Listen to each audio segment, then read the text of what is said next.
Wow. Like, I guess, like, I've seen, like, other, what do you call it, like fan portrayals and stuff, like Herb Attia's reenactments, or like, say, like, Stefan Chapovsky's I know him as well.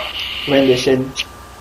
What puts yours, I think, on that whole other level is the, like, the physical side of it, like the struggle.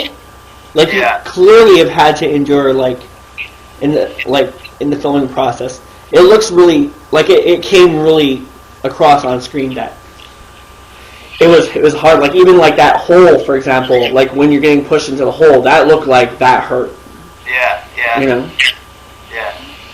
I always say, like, when we're filming, because I'm like, right there as far as directing goes as well, and I trust Jonas's judgment behind the camera, and all I have to say is, does it look real? Does it look real? And we'll do it 150 times and until it looks real, you know what I mean?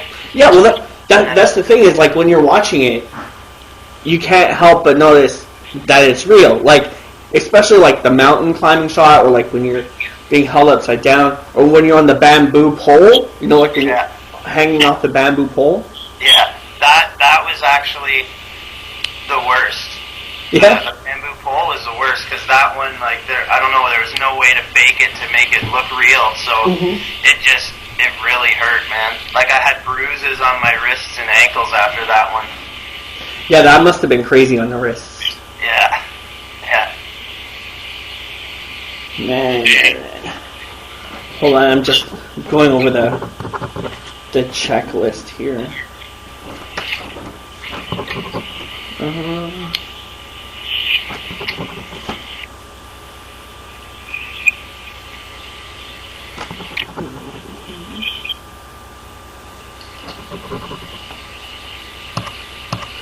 So you filmed it in Canada?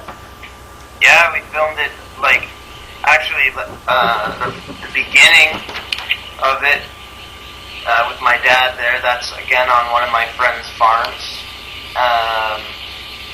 A lot of the forest, or the jungle shots, is actually in a, like, city park right down the road from my house, where I grew up as a kid playing Rambo in that forest, so it was kind of cool to, like, be Rambo in that forest, you know. But, and the big cliff that I'm climbing up, that's in a place called Flesherton, Eugenia Falls, and it's about an hour and a half away from here. But I've known about it for years. I've always gone there in the summer, like, with friends, hanging out, swimming and shit, you know.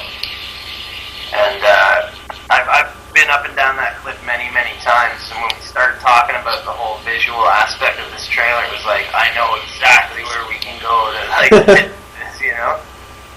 But yeah, every part of it was filmed in my hometown, pretty much, except that one shot. Sweet. That's pretty, like, it's impressive, man. Like, I was watching it and I was just like, wow. Yeah. And also, it really shows that you're having fun with it, and it shows, like, the labor of love for the character. Yeah. You know? Well, that's the thing, like, it was, for both of us, for me especially, growing up, you know, basically believing I am Rambo, you know what I mean? Growing up, but it had to be, it couldn't be half-assed, you know, especially to my entire intention was to get it in front of Stallone, you know, like, I wanted him to see it and respond. And unfortunately, I never got a direct response, but I've heard through the Stallone zone and stuff like that, you know, he's seen it, but you don't know, you never know the truth, right? Yeah. But it actually, when it went on the Stallone zone, it caused a pretty big uproar. Like, people they either loved it or they were jealous of it, you know what I mean? Yeah. I find with Rambo, it gets that a lot. Yeah. Like, you ever notice, like, it's like people either are, like, really okay with it, or they're like really against it, you know? Yeah. And I think it's because they probably love it just as much or equal. And I know myself, if I had seen the prequel trailer that I made and I wasn't in it, I would be super jealous. Yeah. I wish I made that. Why couldn't I have been in that? Why didn't I do that? But it's really great, like, put together. Like, I was watching it, and I found it on the the RAMBOMANIA website. Oh yeah. Yeah, I found it in the message board through there, and I was just like, okay, I gotta check this out. And from there, I went to look at the other videos after that, and I was just like, I was blown away. I was like, this is incredible. Awesome, man. Yeah, that's sweet. There's a few things now, like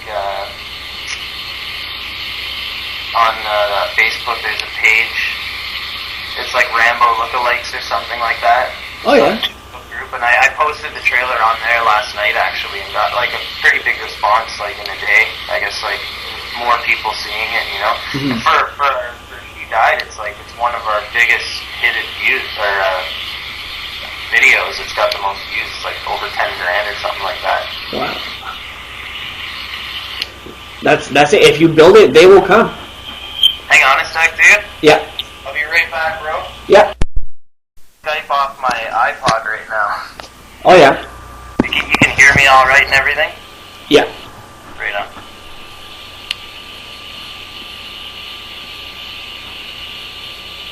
Yeah, like growing up, you know, like when I first saw Rambo and everything, it was weird because like there wasn't a lot of other kids that got it. Yeah. You know, and the ones I did meet, I've only met them recently. You know, like like through the internet. Yeah. So for me, it was in the late '80s, man. I'm watching Rambo: The Force of Freedom, the cartoon. And that's like, I watched it religiously. My mom used to like put me down in front of the TV and I'd watch it. Like all my uncles and shit, they were in the Marine Corps and stuff, so it was always cool to me, this Army guy. And then one night, I remember my grandfather was over and he's like, I'm gonna watch Rambo. Well, my family was going out for dinner, and I thought he meant the cartoon because that's all that I knew at that time. And then we came home, it was late, I should have been in bed, and I like bitching and whining, and I'm like, no, I want to watch Rambo with Grandpa. And I go downstairs, and it was like late night on TV, and it was First Blood Part 2, and it was just the moment where he's hanging on the the side of the wing, and then when he lands or whatever, and I see this real guy exposed, and I'm like, holy shit, because like when I was little, I knew there was a difference between cartoons and movies and shit. But here's this real guy who looked exactly like Rambo the cartoon. It was a crazy moment for me, man. It was nuts. And then I watched it that night, and then I guess I was like 5 or 6 years old then, and like 2 weeks later, Rambo 3 was released, and that's why Part 2 was playing on TV, right? So I went to see that at the theater, and it made such an impact on my life. Like it totally it gave me everything that I am, man. in a strange way. I know it's so weird, but it's like just my outlook on life and like fight to survive, you know, win by attrition, all that shit. Like it totally is that. Well, it's great to see that you're doing what you love. Yeah, and even to be like into acting and all that, like later understanding that, you know, Sylvester Stallone is an actor playing Rambo, this and that. It's that's when I wanted to become, you know, doing what I'm doing, acting and music, writing, movies, all that stuff, right? But seeing Rambo 3 in the theater, that must have been insane. Like, I'm jealous because I had to wait. I wasn't allowed to go see that. I had to wait until it came out. Yeah, my parents took me actually, and it was at the drive-in we went, and I saw it, I believe, with a movie called The Gate, which was like a kind of horror movie. Stephen Dorff. Yeah, man. Yeah, absolutely. That movie is awesome. I'd love to see that at the drive-in. Yeah, it was with him, The Gate and Rambo 3 playing. That's what I went to see. That's insane. my mom, I remember, my dad showed me the newspaper clip. He's like, look what's playing, and it was the poster of Rambo 3. I'm like, oh, like another Rambo movie, right? When you're young, it's like hard to understand, really. It's just, you don't really understand, like, trilogies and all that. It was just another Rambo movie episode or whatever. Mm-hmm. But we went, I remember my mom was like, to my dad, she's like, God damn it, you showed him that, why didn't you ask me first? Like, my mom didn't really want to go, because obviously when I saw it on TV, it was like highly edited, right? Yeah. Like the action and stuff like that, but we went to the theater, like, I broke my parents, you know what I mean? They had to take me, there was no way they couldn't take me, I raised so much hell for it. Especially Rambo 3, I like, seeing that on the big screen would have been amazing, because that movie, I think, more than 1 and 2 was shot for, like, the whole full frame. Like, it's really just a beautifully shot movie. It's crazy, man, like, how, it's, like, super, super, super widescreen. Yeah. Now, like, watching it on Blu-ray, on, like, I got, like, a 52-inch Sony Bravia, watching it on Blu-ray there, it's, like, it's crazy, man. It's nuts. It's super, super, like, I don't know. It's, like, made like a Western movie almost. You know? Yeah, it's got, like, a bit of Sergio Leone kind of feel. Yeah, totally. It must have been insane to see that fortress scene. You know, like, when Charman's like, you know, get out of here.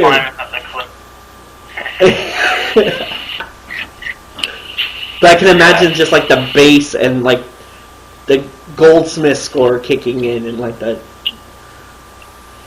or the attack on the rebel camp with the helicopter. Like, my mom having, like, paper towels and, like, having to, like, dry my hands, my palms, because, like, my hands were so sweaty watching it, you know what I mean, because of the excitement or whatever. Yeah. And, like, I had G.I. Joes and shit as a kid, you know, and that's all I would ever play. I had, like, this one G.I. Joe who kind of looked like Rambo, and it was always, like, he was Rambo, you know? Mm-hmm. Like, 2 years ago, I came across, like, online, like a Rocky G.I. Joe card. Oh, yeah. And it kind of looks more like Rambo, but it's Rocky, and it's got, like, a bow staff with, like, boxing gloves on it. And and the card says he was, like, training the Joes. It's pretty cool. Have you seen those toys, the Hot Toys, like, figures? They're like $500, $700. No. They're crazy, man. On eBay, it's nuts. Like, they got one from Rambo 1, 2, and 3, and they're just, like, they're perfectly sculpted fucking replicas of Sylvester Stallone from each movie. Oh, but they're sweet. like, they're crazy collectibles. They're like fucking, $700, man. Actually, I got this too when I went to see Rambo 3. I don't know if you can see this. I can't. I don't think your camera's on. Like, I can hear you fine, but I can't see okay. I got this, it's like a collar pin, Rambo 3, that I had since 1988 that I got going to the drive-in. They were giving them out, like, with the bags or whatever. Mm-hmm. And I still got it in perfect condition. Sweet. Yeah, man. It's always good to have stuff like that from childhood, you know? Yeah. Like, I've lost so much stuff over time, but I think I'm more, and plus now I think I'm more into collecting. Like, when I was young, I collected, like, a lot of comic books, a lot of action figures, but I think I'm into more collecting now. Like, I can appreciate it more. You know? Like my mom. I got a pretty decent collection of stuff, action figures,